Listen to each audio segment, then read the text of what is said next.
पाठशाला में आपका स्वागत है।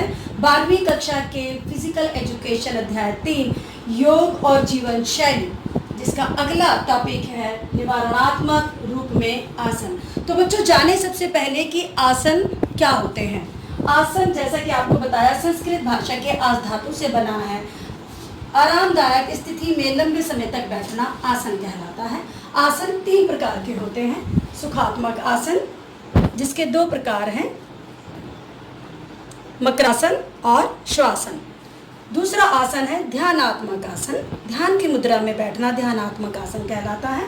पद्मासन, वज्रासन, सुखासन। तीसरा है संवर्धनात्मक आसन, जो करेक्टिव आसन है, जिसमें सभी आसन, पश्चिमोत्तानासन, शलभासन, मयूरासन, चक्रासन, जितने भी आसन हैं इसमें आते हैं। अब हमारा जो आज का मेन टॉपिक है वो निवारणात्मक रूप में आसन, यानी कि आसन बीमारियों के निवारण में किस प्रकार से सहायक है, आसन शरीर की मजबूती में किस प्रकार सहायक है। तो हम देखते हैं हमारा जो शरीर है उसका जो सिस्टम है, जो हमारा तंत्र है, जैसे कि हमारा हृदय वाहिका, श्वसन तंत्र, अस्थियां व जोड़ का तंत्र, रक्त परिसंचरण का तंत्र, पाचन तंत्र, स्नायु तंत्र, उत्सर्जन तंत्र, प्रतिरोधक क्षमता, मनोवैज्ञानिक और खेल चोटों से बचाव। तो सबसे पहले जानते हैं कि किस प्रकार से आसन हमारे हृदय वाहिका संबंधी सुधार करता है। जैसा कि हम सभी जानते हैं कि हृदय, हार्ट हमारे ट्रांसफॉर्मेशन है, जो दिल पूरे शरीर को चलाने में सबसे मुख्य भूमिका अदा करता है। तो हृदय वाहिका को मजबूती देता है आसन, जिसमें कपालभाति और उज्जय करके हम अपने हृदय को मजबूत कर सकते हैं। हृदय सबसे इम्पोर्टेंट रोल अदा करता है खेल में और कॉम्पिटिशन्स या टूर्नामेंट्स में, क्योंकि हार्ट का जितना एफिशिएंसी होगा उतना ही बच्चा या खिलाड़ी अधिक ऊर्जा के साथ अपना प्रतिभागी खेल में हो सकता है। अगला है श्वसन संस्थान में सुधार। हृदय वाहिका और श्वसन संस्थान एक दूसरे से मिले जुले हैं। हृदय श्वसन संस्थान हमारे ब्लड को प्यूरिफिकेशन करता है। हृदय वाहिका में सबसे पहले क्या मजबूती होती है, जैसे हार्ट की वीन्स, आर्टरीज, कैपिलरीज, आयोटा, इसकी मजबूती देता है।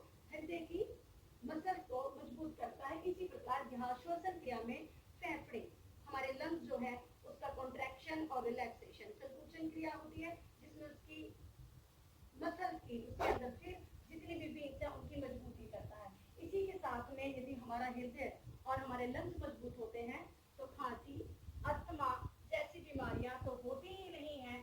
साथ में हमारी वाइटल कैपेसिटी, श्वास लेने की क्षमता, श्वास छोड़ने की क्षमता, मिनट वॉल्यूम, टाइडल वॉल्यूम को भी वो बढ़ाता है। ये भी खेल की भूमिका में एक महत्वपूर्ण स्थान अदा करता है।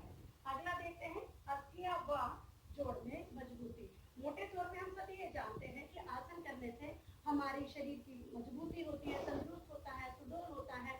लेकिन सबसे बड़ी बात यह है कि इसमें अस्थियों को बहुत मजबूती मिलती है, जिसमें जॉइंट पेन नहीं होता है, फ्लेक्सिबिलिटी बढ़ती है, बोन्स की स्ट्रेंथ बढ़ती है। कई बार घुटने, कमर का दर्द, सर्वाइकल ऐसी बीमारियां योग करने से स्वतः ही दूर हो जाती है। अगला देखिए रक्त परिसंचरण तंत्र में सुधार। बिल्कुल ठीक है, हम सब जानते हैं कि ब्लड, जो हमारे खून का दौरा है, वो निरंतर चलता रहता है। उसे बढ़ाने में, उसे सुधार करने में और उसके प्यूरिफिकेशन में आसन का बहुत महत्वपूर्ण योगदान है। जिसमें मैंने आपको बताया कि हमारा हार्ट जो है वो हमारे ब्लड सर्कुलेशन का प्यूरिफिकेशन करता है। और हम बात आज कर रहे हैं कि ब्लड की, तो ब्लड परिसंचरण तंत्र में सुधार के लिए हमारे हार्ट की मजबूती बहुत जरूरी है। इसी के साथ कार्डियक आउटपुट, 1 मिनट में हमारा हृदय कितना ब्लड उसको पंप करता है, प्यूरिफिकेशन करता है और कितना उसका संचरण करता है, ये डिपेंड करता है आसन के योग अभ्यास के द्वारा। इसी के साथ में मिनट वॉल्यूम है, और ये आसन नियमित रूप से करने से कोलेस्ट्रॉल की मात्रा भी बहुत घटती है और शरीर का संतुलन बना रहता है। आगे देखते हैं पाचन तंत्र में सुधार। जी बिल्कुल, जो नियमित आसन करते हैं उनका पाचन तंत्र बिल्कुल मजबूत होता है, क्योंकि इससे भूख तो लगती ही है और साथ ही में आंतों को मजबूती देता है और आंत ओजड़ियों की, पेट की सफाई और प्यूरिफिकेशन कर देता है, जिससे गैस्ट्रिक नहीं होती, कब्ज नहीं होती, पेट में दर्द नहीं होता, ऐंठन नहीं होती, अपारण नहीं होता। इस प्रकार की तमाम बीमारियां हैं जो योग अभ्यास करने से होना तो दूर, पास भी नहीं आती। अगला देखते हैं स्नायु तंत्र की कुशलता में सुधार।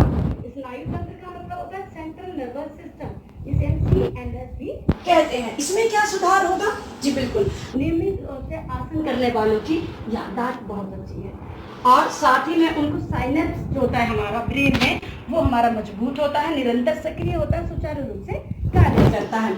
और जो नियमित रूप से आसन करते हैं स्नायु तंत्र का उनका मजबूती के साथ साथ ना तो वो कभी डिप्रेशन में जाते हैं, ना उन्हें कभी टेंशन होती है, ना ही वो कभी किसी प्रकार की लड़ाई झगड़े में भी, इससे मतलब उनका सोशल इंटरेक्शन भी होता है, जिनका CNS सिस्टम मजबूत होता है। तो आसन की अगली भूमिका हम देखते हुए उत्सर्जन तंत्र की कुशलता में सुधार। शरीर का जो भी भोजन हम ग्रहण करते हैं उसमें जितने भी अनावश्यक तत्व जो शरीर से बाहर निकलते हैं वो उसमें उत्सर्जन तंत्र की बहुत अधिक भूमिका होती है। और उसके साथ ही जो नियमित रूप से आसन करते हैं तो हमारे शरीर में जो लैक्टिक एसिड है, यूरिया है, यूरिक एसिड है, वो पास आना तो दूर, शरीर के अंदर कभी भी कोई बीजारोपण इस प्रकार की बीमारी का होता नहीं है। तो उत्सर्जन तंत्र का मजबूत होना बहुत ही आवश्यक है, क्योंकि अनावश्यक वस्तुएं जब शरीर से निकल जाती हैं तो आवश्यक वस्तुएं शरीर में सक्रिय रूप से कार्य करना शुरू कर देती हैं। अगला देखिए, प्रतिरोधक क्षमता में सुधार। जी बिल्कुल, यही हमारा मूल है आसन का जो नियमित रूप से करते हैं। प्रतिरोधक क्षमता में सुधार क्या होता है? प्रतिरोधक क्षमता जो बीमारियों से लड़ने की शक्ति है। इससे हमारे शरीर पर जितने भी आजू बाजू बैक्टीरिया है, फंगल्स हैं और भी इन्फेक्शंस है, जितनी भी बीमारियां हमें हो सकती हैं, नियमित रोग अभ्यास करने से प्रतिरोधक क्षमता बढ़ती है।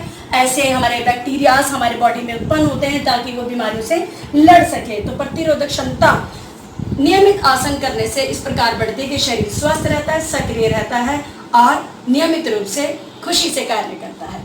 मनोवैज्ञानिक रोगों का निवारण।